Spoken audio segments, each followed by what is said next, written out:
Sallallahu alaihi wasallam. Apabila disebutkan nama Nabi Muhammad, kita sambut dengan selawat dan salam Sallallahu alaihi wasallam. Masya Allah. Jadi lepas ni banyak lagi lah insya-Allah Habib kita akan sebutkan. Dan insya-Allah kita akan teruskan persembahan dan sesuai dengan tajuk ceramah kita pada hari ini, iaitu Birrul Walidain, yang mafhumnya daripada ayat Al-Quran, benar-benar Habib, iaitu maksudnya berbuat kebajikan kepada kedua ibu bapa kita. Masya Allah. Jadi sebuah lagu lama yang kita nyanyikan semula, yang pernah dipersembahkan oleh Allahyarham Juliman Haji Asyad, orang sini juga kan, orang Pahang kan, Koi kan. Dan kita dedikasikan lagu ini khusus untuk insan-insan yang berjasa. Betul. Yang bergelar ayah dan ibu. Terimalah dari kami ayah dan ibu.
InsyaAllah itu dari ayah dan ibu kita, ya.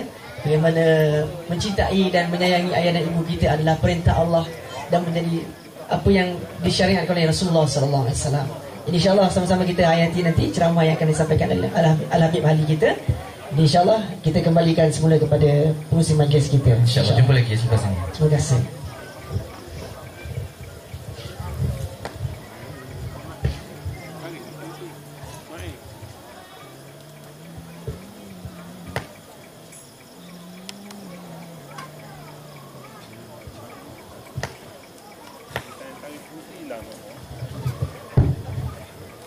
Demikianlah tadi 3 buah nasyid yang telah didendangkan dan juga dialunkan oleh kumpulan intim, yang mana dibarisi oleh 3 anak muda, yang mana beliau dan juga mereka-mereka ini telah tertubuhnya kumpulan intim ini bermula daripada Januari tahun 1998, ketika mana mereka menuntut di Matrikulasi UIA di Petaling Jaya. Dan Alhamdulillah, mereka di antara yang masih kekal di dalam persada seni di tanah air kita, yang melantunkan dan juga mendendangkan nasyid-nasyid yang sehingga kini masih lagi dikenali dan juga disukai ramai. Baik tuan-tuan, puan-puan, hadirin yang dirahmati Allah Subhanahu wa taala sekalian, intim akan bersama kita lagi dan mereka akan keluar lagi untuk yang kepusingan yang kedua.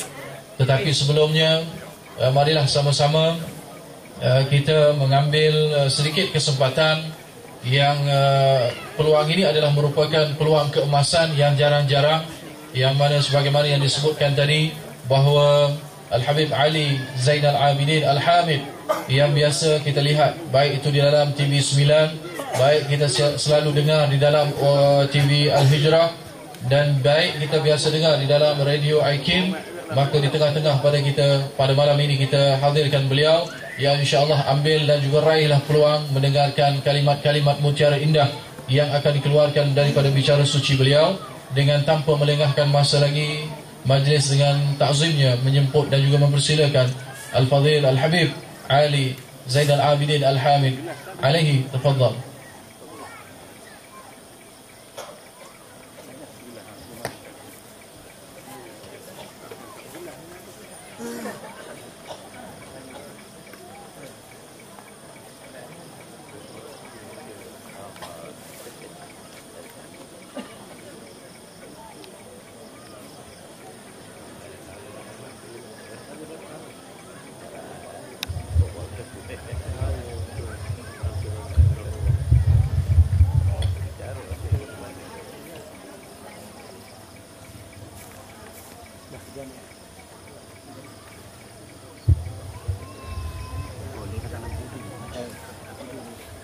Assalamualaikum warahmatullahi wabarakatuh.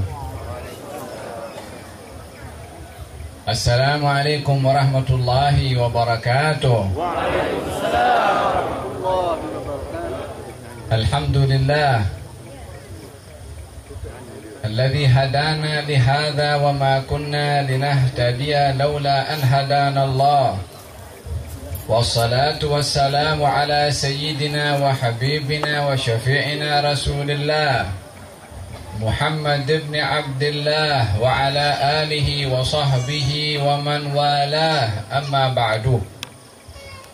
Yang berusaha pengurusi majlis yang saya kasihi lagi saya muliakan, sahabat karib saya yang berhormat Sayyid Ibrahim bin Ahmad bin Yahya, barisan para habaib, guru besar sekolah, wakil daripada RTM, ketua-ketua kampung, tok empat yang hadir, hadirin dan hadirat yang saya cintai. Kita bersyukur kehadirat Allah Subhanahu wa ta'ala, karena limpahan kurnia dan rahmat hanya daripada Allah yang menghendaki kepada kita dengan kehendak yang baik, yang ingin memberi bukan meminta, yang ingin menambah bukan mengurangkan, yang ingin merahmati bukan memurkai. Allah Subhanahu wa ta'ala yang bawa kita ke tempat ini untuk dikasih, untuk dirahmati, untuk diberi taufik, untuk diberi hidayah, untuk diberi ilmu, untuk diberi pengampunan oleh Allah Subhanahu wa ta'ala. Yang kalau Allah izinkan kepada kita yang hadir di tempat ini dibuka hijab, apa yang diturunkan oleh Allah di tempat ini tak akan ada yang bangkit sampai pagi subuh esok, sampai pergi sholat subuh. Disebabkan kenapa? Disebabkan oleh karena ada di situ makhluk yang dia bukan manusia, tapi dia tahu apa yang Allah turunkan di tempat ini. Makhluk itu suci. Makhluk itu tidak pernah berdosa. Makhluk itu tugasnya hanya melayan Allah Subhanahu wa ta'ala. Makhluk itu hidupnya patuh dan taat saja kepada Allah Subhanahu wa ta'ala. Makhluk itu tahu apa yang Allah turunkan di tempat seperti ini. Makhluk itu adalah malaikat. Malaikat yang tak pernah bermaksiat kepada Allah, tak terlintas pun untuk bermaksiat kepada Allah, bahkan selalu melayan kepada Allah, tahu apa yang Allah turunkan di tempat seperti ini. Oleh kerana ketahuan besarnya pemberian Allah di tempat seperti ini, malaikat calling, telepon satu dengan yang lain tapi tak guna handphone. Mereka ada networking sendiri dengan bahasa dan alat yang Allah berikan kepada para malaikat. Anhalummu ila bughyatikum. Marilah kita datang kepada tujuan yang kita duduk cari tujuan itu. Apa? Bila mana tengok majlis ilmu, bila mana tengok majlis zikir, inna lillahi malaikatan sayyarina fil ardh.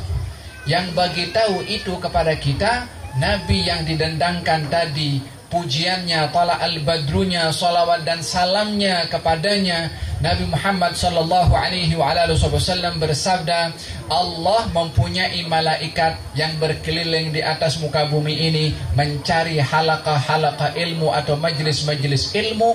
Bila mana jumpa dan nampak rahmat turun, mereka para malaikat memanggil satu dengan yang lain, jom kita datang pergi ke tempat turunnya rahmat itu. Untuk apa malaikat datang? Nak dapat rahmat yang Allah bagi tadi. Kita ini yang bertuah, kita menjadi sebab kepada para malaikat untuk dapat bagian rahmat yang diberikan oleh Allah kepada majlis seperti ini.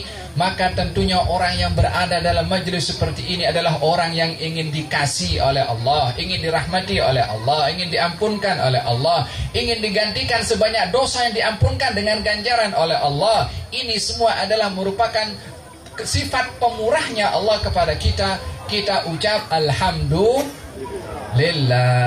Moga-moga Allah sentiasa berikan kepada kita ilham, taufik, hidayah untuk tahu tempat-tempat seperti ini supaya kita kerap datang. Karena kita ingin dan sangat memerlukan kepada rahmat Allah, sangat memerlukan kepada hidayah daripada Allah Subhanahu wa ta'ala. Moga-moga Allah berkati umur kita untuk sentiasa mencari majlis-majlis yang menjadi tempat tumpuan para malaikat dan ingin mendapat hidayah daripada Allah Subhanahu wa ta'ala. Amin, Allahumma amin. Kita diperdengarkan dengan suara yang indah pada malam kesenian. Kesenian itu bahagian daripada Islam. Dia tidak terpisah antara seni dengan Islam. Tetapi Islam mengikat kesenian itu dengan nilai-nilai yang tinggi, yang ada keislamannya, yang mempunyai nilai Islam di dalam seni itu sendiri.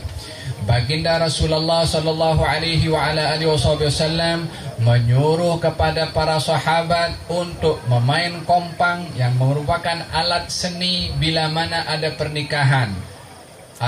Isytiharkan pernikahan itu dengan pukulan kompang. Maka memukul kompang pada pernikahan adalah satu ibadah. Ini alat seni, tapi untuk satu syiar dalam Islam yaitu pernikahan, maka pukul kompang pada pernikahan adalah hukumnya mendapat ganjaran dari Allah Subhanahu wa ta'ala.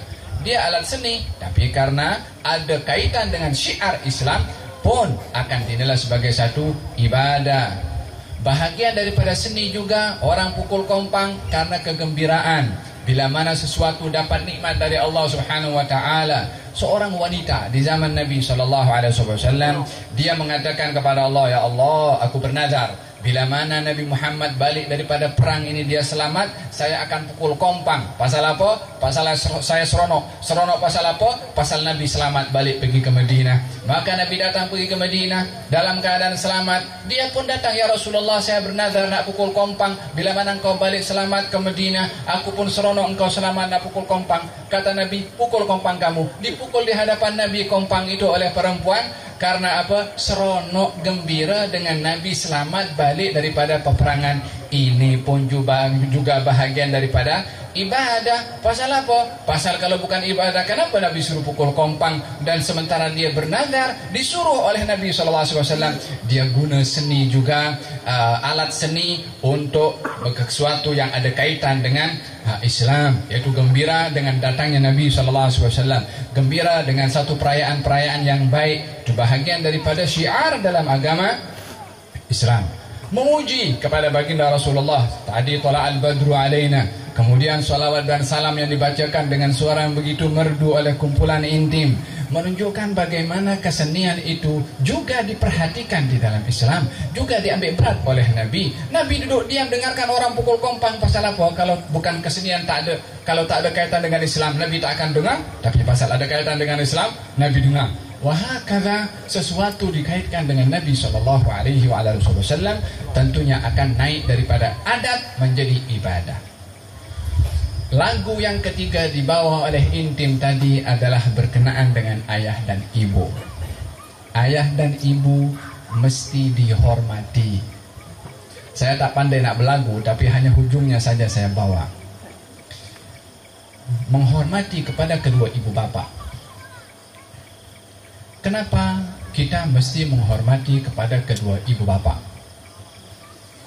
Di dalam Al-Quranul Karim, qari kita tadi membacakan firman Allah dalam surat Al-Isra, ayat yang begitu dalam maknanya, yang memerlukan kepada kita renungan yang khusyuk, karena masing-masing daripada kita kalau belum menjadi orang tua akan menjadi orang tua.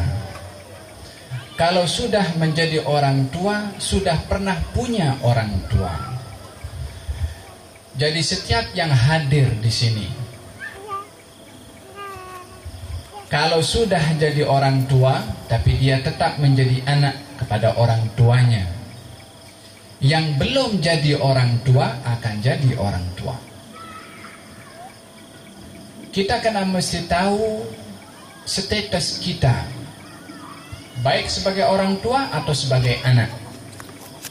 Apa yang patut untuk diketahui, dihayati, diresapi untuk kita tahu hak orang tua dan juga untuk menjadi orang tua.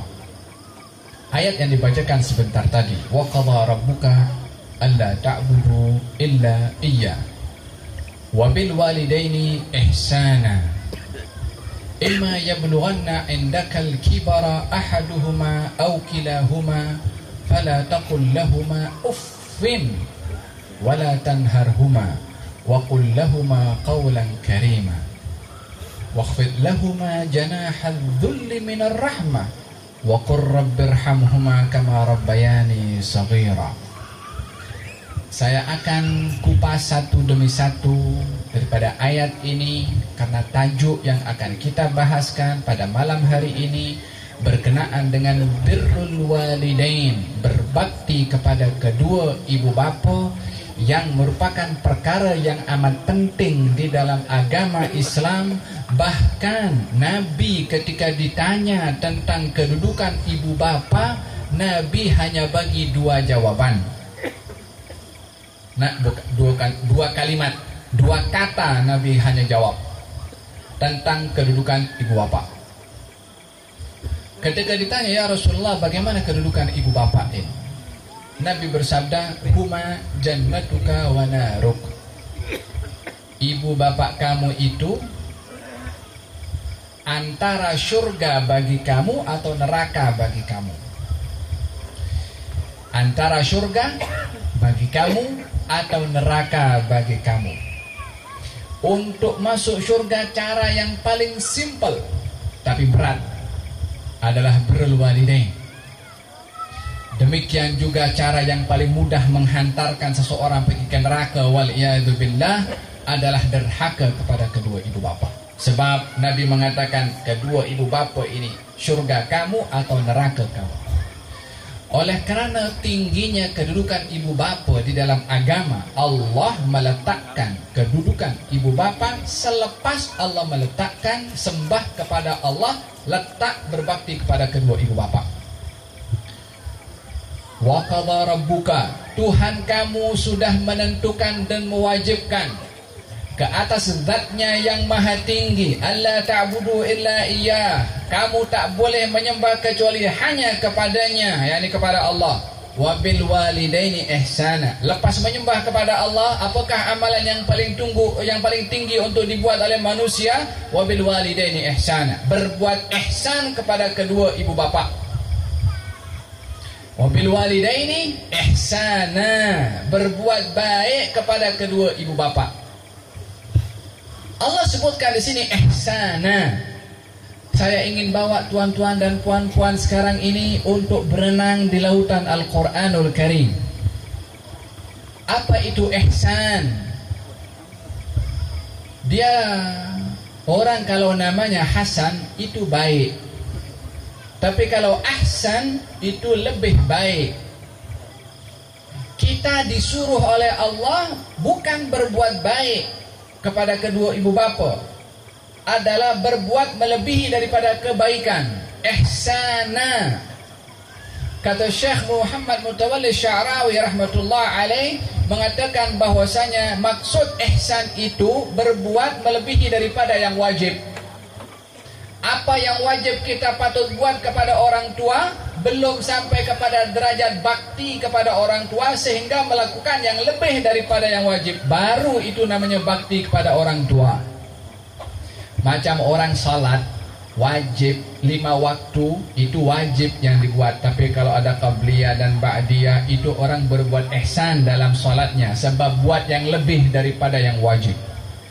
Kepada kedua ibu bapa ini bukan hanya disuruh berbuat baik yang wajib, tak disuruh berbuat yang lebih daripada yang wajib. Kalau yang lebih daripada wajib karena dibuat, apatah lagi yang wajib. Ini Allah letakkan kedudukan ibu bapa di dalam Al-Quran. Satu, selepas menyembah kepada Allah, bakti kepada kedua ibu bapa. Bukan baktinya hanya melakukan yang wajib, tapi lebih daripada yang wajib. Oleh karena yang demikian, Allah subhanahu wa ta'ala meletakkan di dalam Al-Quran kewajiban untuk bersyukur kepada Allah sama juga dengan kewajiban bersyukur kepada kedua ibu bapa. Bahkan dijadikan oleh Allah sebagai wasiat yang wajib ditunaikan oleh orang yang diamanahkan untuk menunaikan wasiat. Apa hukum orang menunaikan wasiat? Wajib. Orang meninggal dunia, kalau ada wasiat dia nak dikebumikan di sini, punya harta bagikan kepada, itu ahli waris wajib untuk tunaikan. Ini yang berwasiat Allah. Berwasiat kepada siapa? Kepada saya dan semua yang hadir di sini. Apa wasiat Allah? Wa wassayna al-insana biwalidayhi hamalathu ummuhu wahnan ala wahnin wa fisaluhu fi amain an ishkur li wa liwalidayka ilayyal masir. Dalam surat Luqman, ibu-ibu, bapak-bapak, tuan-tuan, puan-puan, cuba tengok apa itu nasihat Sayyidina Luqman al-Hakim kepada anaknya. Yang pertama, dia pesan kepada anak, jangan kamu sekutukan Allah. Anak, sembahlah Allah. Lepas suruh sembah Allah, dia cerita pasal ibu bapa. Seperti mana Allah letakkan kedudukan ibu bapa setelah sembahan kepada Allah, Luqman al-Hakim ketika mewasiatkan kepada anaknya juga setelah jangan menyekutukan Allah, berbuat baik kepada ibu bapa.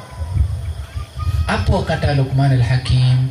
Wa wasainal insana, kami Allah telah mewasiatkan kepada manusia. Siapa manusia? Ya saya sama semua yang hadir di sini dan seluruh manusia yang ada di atas muka bumi ini. Saya wasiatkan, kami Allah wasiatkan kepada manusia. Wahai Ali, wahai semua yang hadir di sini, namanya semua disebutkan. Kamu hendaklah berbuat baik kepada kedua ibu bapa. Sebab apa? Hamalathu ummuhu, ibunya mengandung anak itu, wahnan ala wahnin, yakni seorang ibu mengandung dengan begitu menanggung pelbagai masalah yang dia perlu sabar pada waktu itu. Hamalathu ummuhu wahnan ala wahnin wa fisaluhu fi amain, dan ibu mengurus anak itu minimum adalah 2 tahun. Pasal apa 2 tahun? Pasal ibu itu hamil, kemudian lahir, lepas lahir disusukan selama 2 tahun, disusukan maksimum. Di dalam janin itu 9 bulan lebih, ataupun kadang-kadang kurang ataupun lebih daripada itu. Wa fisaluhu fi amain, 2 tahun. Dalam ilmu ajinnah, ilmu embrio, atau menceritakan tentang janin, daripada seluruh makhluk yang paling susah untuk dijaga atau yang berat dan memerlukan kepada satu penjagaan yang lebih adalah manusia. Kita kalau tengok burung, apa saja jenis hayawan, dilahirkan hari ini sekejap lagi dah boleh berenang, boleh jalan sendiri dilepas oleh mak bapaknya. Tapi manusia kecil, susah, pas 2 tahun disusui, lepas tu masih dijaga, udah 2 tahun belum boleh apa, pampers kena tukar berkali-kali, ibu kena susah juga jaga anak. Hamalathu ummuhu wahnan ala wahnin wa fisaluhu fi amaini an ishkurli wa liwalidayka. Bersyukurlah kamu kepada aku wahai manusia, dan bersyukurlah kamu kepada kedua ibu bapa kamu. Syukur kepada Allah diiringkan oleh Allah dengan syukur kepada kedua ibu bapa. Seperti mana letak berbakti kepada orang tua diletakkan setelah sembahan kepada Allah, bersyukur kepada ibu bapa diletakkan oleh Allah setelah bersyukur kepada Allah Subhanahu wa taala. Kenapa syukur kepada kedua ibu bapa itu diletakkan setelah syukur kepada Allah Subhanahu wa taala? Tafsirannya adalah tadi dalam lagu yang dibacakan atau dinyanyikan oleh Intin Disentuh, karena keduanya itu adalah sebab kepada kita ada di atas muka bumi ini. Yang mengadakan kita daripada ketiadaan itu Allah, tapi yang menjadi sebab kita ada adalah kedua ibu bapa. Oleh kerana adanya kemiripan daripada mengadakan daripada sesuatu yang tidak ada antara Allah dengan ibu bapa, maka Allah suruh kita bersyukur kepada Allah dan kepada ibu bapa. Seseorang datang kepada Rasulullah bernama seorang sahabat Nabi SAW, datang daripada sebuah negeri di Yaman. Dia membawa ke ibunya untuk pergi ibadah haji. Didukung ibunya di belakang. Kalau letih dia rehat. Dilayan bukan hanya makannya saja, tapi maaf cakap membersihkan hajatnya semua dilayan oleh anak itu. Daripada Yaman jalan kaki, setiap letih rehat sampai ke Mekah. Pergi ibadah haji daripada Mekah, pergi ke Arafah, pergi ke Mina, pergi ke Muzdalifah, buat semua manasik haji, settle, jumpa dengan Nabi SAW. Sudahlah sampai ke Mekah, dah berhari-hari pusing. Ini berjalan kaki daripada Yaman. Lepas tu masih pergi ke Madinah. Perjalanan Madinah pada waktu itu adalah 7 hari 7 malam. Kita pesawat 7 jam daripada sini pergi ke